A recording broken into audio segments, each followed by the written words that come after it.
Go ahead and talk about something else that's on the menu, you guys.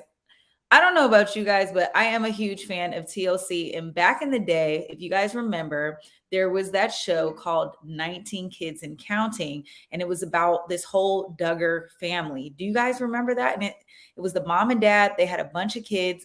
Well, the oldest son, Josh Duggar, you guys, just got convicted of child pornography charges, and he is now being sentenced to 12 years, actually a little bit more than 12 years, you guys.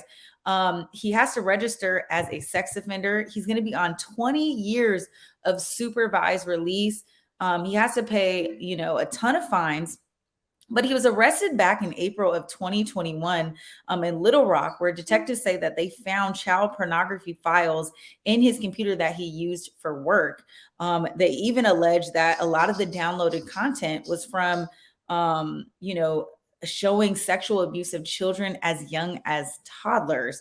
So this is actually not too shocking when we think about Josh Duggar, because if you guys remember, they pulled the show from TLC after there were allegations that he had molested four of his sisters and a babysitter.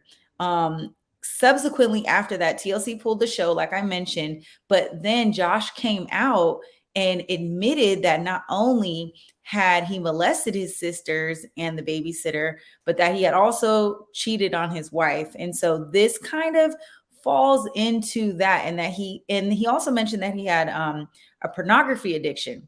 So they didn't say what type of pornography, but now we know that it wasn't just the regular porn. Okay, he wasn't on the Pornhub. He was in the deep trenches of the internet watching child abuse, and now he's sitting down and is going to do 12 and a half years in prison.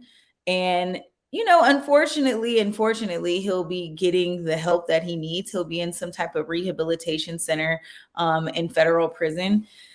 His parents came out and said that, they hope that the inmates there help him, serve his time there. He is a father of 7, and his wife is standing beside him through all of this.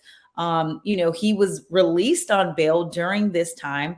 And while the judge did not allow him to have unsupervised visits with his children, she did allow him to be around his kids. So, and he's still with the same girls, y'all. If you guys remember this back in the day, he's still with Anna.